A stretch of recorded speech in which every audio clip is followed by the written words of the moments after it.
ओशो का श्री रजनीश आश्रम पुणे में आना एक माइलस्टोन है।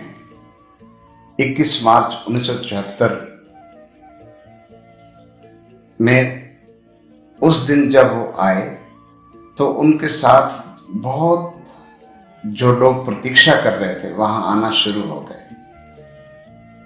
काफी समय से लोगों की प्रतीक्षा थी कि ओशो का एक स्थान हो जहां हम उनके साथ प्रतिदिन सुबह शाम ध्यान में, उत्सव में सम्मिलित हो सकें, और लोगों के लाखों लोगों की वो चाह पूरी हुई।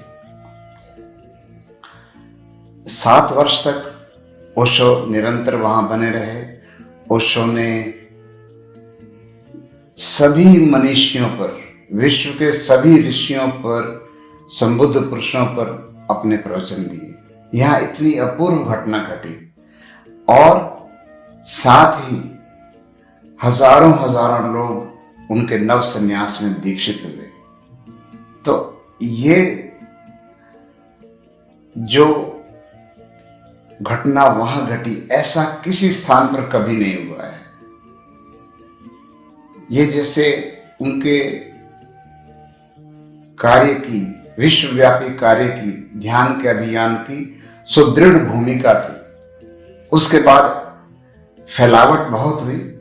ओशो अमेरिका गए। अमेरिका में श्री रजनीशपुरम की स्थापना हुई। वहां 20-20 हजार लोग उनके उत्सवों में आए।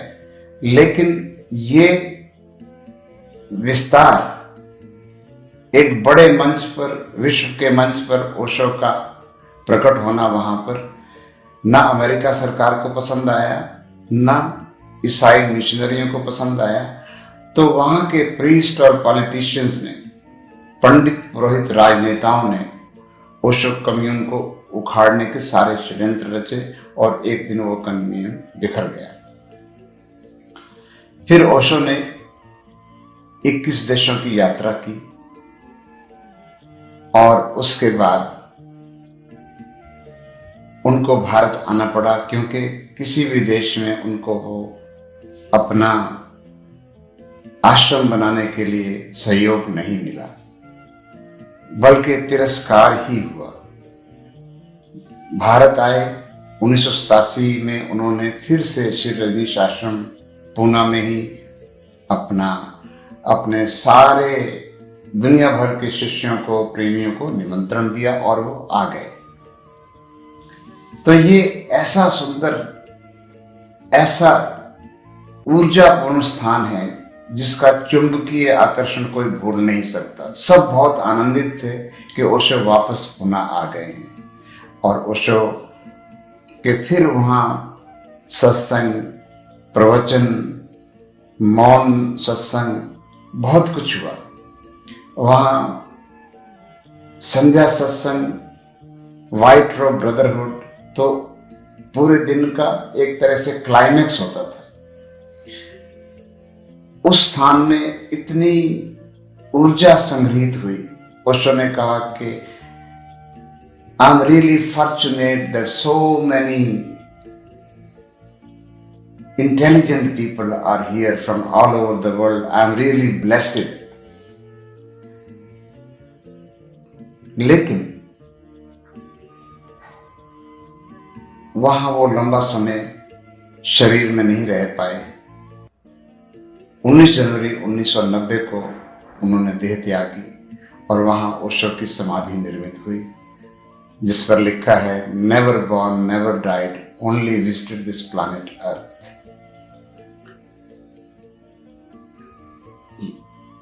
इस स्थान पर न केवल ओशो की समाधि है, बल्कि उनके बहुत से शिष्यों की समाधि भी है। उनके पिताजी स्वामी देव तीर्थ भारती, उनकी माताजी स्वामी माँ अमृत सरस्वती, विमल कीर्ति, स्वामी आनंद मैत्रेय, माँ आनंद सीता, जो उनके संबुद्ध शिष्य थे, उन सब की समाधियां हैं।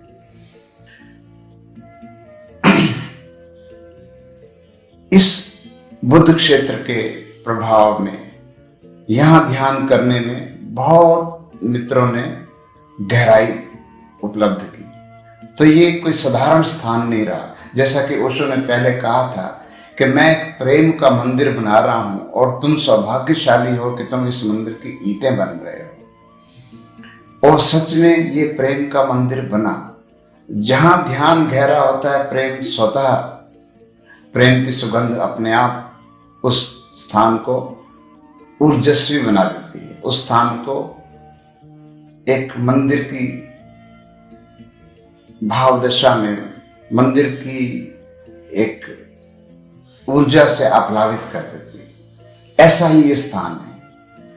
इस स्थान पर ओशो के देह त्याग के बाद भी वो क्रम ध्यान का चलता रहा, लेकिन कुछ वर्षों के बाद ओशो के कुछ शिष्यों ने, जो कि जिनका बेस भारत नहीं था, वहां ज़ूरिख में ओशो इंटरनेशनल फाउंडेशन की स्थापना की और ओशो की जो इंटेलेक्चुअल प्रॉपर्टी है, उनके प्रवचन हैं, उनके ऑडियो वीडियो प्रवचन, उनकी पुस्तकों, सबको उन्होंने विदेश में ओशो इंटरनेशनल फाउंडेशन के नाम से रजिस्टर करवा लिया, कॉपीराइट और एक तरह से ट्रेडमार्क करवा लिया। उनकी ध्यान विधियों को, बहुत कुछ जो यहाँ पूना में एक हेडक्वार्टर के रूप में था, वो सब ज़ूरिख की दिशा में गतिमान होने लगा। इसका हमें कोई विशेष पता भी नहीं चला कि कैसे हो रहा था। और धीरे धीरे, जैसे कि ओशो ने कहा था कि इस स्थान को तुम बहुत विस्तार दो। ओशो ने तो इसे रिजॉर्ट की सुविधा से संपन्न करने का भी एक अपना रोड मैप दिया था कि इसमें ओलंपिक साइज स्विमिंग पूल हो, जिसको ओशो ने नाम दिया बाशो, और वो बहुत सुंदर बना। ऐसे टेनिस को उन्होंने नाम दिया जेनिस, ध्यान पूर्वक खेलो।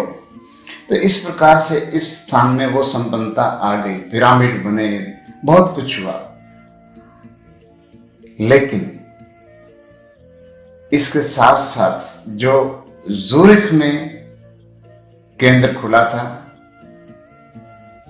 वो नाम मात्र का केंद्र था, जिसमें सिर्फ कॉपीराइट, ट्रेडमार्क इत्यादि के विषयों की जांच होती थी और कुछ नहीं। वहां धन इकट्ठा होता रहा, लेकिन वो पूना आश्रम को मिला कि नहीं मिला, कितना मिला, कुछ पता नहीं। लेकिन इधर से तो सब कुछ उधर चला ही गया। ये बड़ी हैरानी की बात है कि ओशो ने कहा था अपने देह त्याग के पहले कि पूरे कोरेगांव पार्क को खरीद लो और मेरे सन्यासियों के लिए इतनी जगह उपलब्ध कराओ कि, क्योंकि मैं विश्व भर भविष्य के लिए बोल रहा हूं, विश्व भर से लोग आएंगे, उनको बुरा स्थान मिले और यहां आके ध्यान कर सके। ये ओशो का स्वप्न था, जो उन्होंने कहा कि I leave you my dream. लेकिन 5-7 साल के बाद ही जो ज़ूरिख में एक एस्टेब्लिशमेंट हुई, उसके जो कुछ 4-5 लोग थे, उन्होंने सब चीजें बदलना शुरू कर दी। मिलेनियम तक आते आते धीरे धीरे उनका कम्यून पर पूरा कब्जा हो गया कि कौन भीतर रहे, कौन नहीं रहे। और उसी दौरान मुझे भी बाहर आना ही उचित लगा, 2000 मिलेनियम फेस्टिवल के बाद। फिर इन लोगों की योजनाएं प्रकट होने लगी कि ये स्थान बेचना चाहते हैं। और अभी हाल ही में जो जहां रिजॉर्ट फैसिलिटी है कम्यून की, बाशो, प्लाट नंबर 15 और 16, उसको बेचने की उन्होंने कोरोना काल में योजना बनाई, ताकि किसी को पता ना चले। हर चीज इस ढंग से की जाती रही कि किसी को पता ना चले, कोई ट्रांसपेरेंसी कभी रखी ही नहीं। जिन लोगों के सहयोग से ये स्थान विकसित हुआ, तन मन धन के सहयोग से विकसित हुआ, उनको बताना तो दायित्व तो बनता ही है ना कि क्या करने जा रहे हैं, लेकिन कुछ नहीं बताया गया। और कोरोना का बहाना लेकर कि इतना खर्च हुआ है 3.5 करोड़ का और ये कोई कमाई नहीं हुई है, इसलिए वो जगह बेचना जरूरी उन्हें लगने लगा और उन्होंने 107 करोड़ का कोई डील भी कर डाला। इसकी खबर समय रहते मिल गई, उसका हम विरोध करते रहे हैं और आशा करते हैं कि ये सब वो नहीं कर पाएंगे, क्योंकि ओशो के लाखों प्रेमी चाहते हैं कि ये स्थान और अधिक विकसित हो, ना कि सिकुड़े, ना कि इसको बेच दिया जाए, क्योंकि ये हमारे हम सब के लिए, हमारे भाव इस स्थान से जुड़े हैं, इतने जुड़े हैं कि हमारे प्राण, हमारी आत्मा यहाँ सब विकसित हुआ है, हम यहीं से ऊर्जा लेते रहे हैं। ये हमारे लिए ऊर्जा क्षेत्र है, बुद्ध क्षेत्र है, कोई ईंट पत्थर गारे की जगह नहीं है। इसलिए किसी को उस स्थान पर बेचने का, उसको मिटाने का कोई हक नहीं है। रजनीशपुरम अमेरिका हम नहीं रख पाए क्योंकि वो विदेश था। वहां अमेरिका सरकार विश्व की नंबर 1 शक्ति, उसके सामने कुछ नहीं हो सकता था। लेकिन भारत तो एक वातावरण तैयार ही है, कोई यहां विरोध ही नहीं कर रहा है, सब सहयोग दे रहे हैं, चारों ओर से सहयोग आ रहा है। ये कहना कि हमारे पास फंड्स की कमी है इसलिए हमें बेचना पड़ रहा है, ये निहायत झूठी बात है। एक दिन अगर कह दिया होता, कभी कह दिया होता कि हमारे पास फंड्स की कमी है, तो दुनिया भर से फंड्स आ जाते, क्योंकि आए ही हैं, सदा आए हैं और उसी के कारण ये हुआ है। लेकिन जब ट्रांसपेरेंसी, पारदर्शिता नहीं होती तो किसके क्या इरादे हैं ये पता लगाना मुश्किल होता है।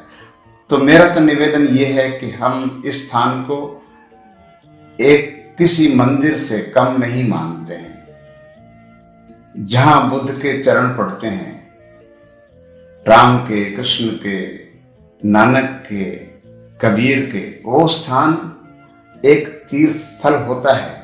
और ओशो में तो ये सब समाहित हैं।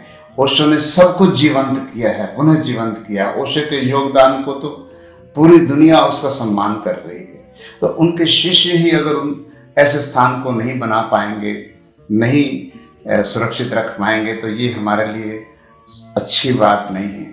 तो मैं कहूँगा कि जब भी कभी ऐसा प्रयास हो, आप उसमें एक पॉजिटिव सहयोग अवश्य दें, उसका संवर्धन हो, संरक्षण हो, उसको सुरक्षा मिले, इस सब के लिए मैं आपको निवेदन करता हूँ। नमस्कार।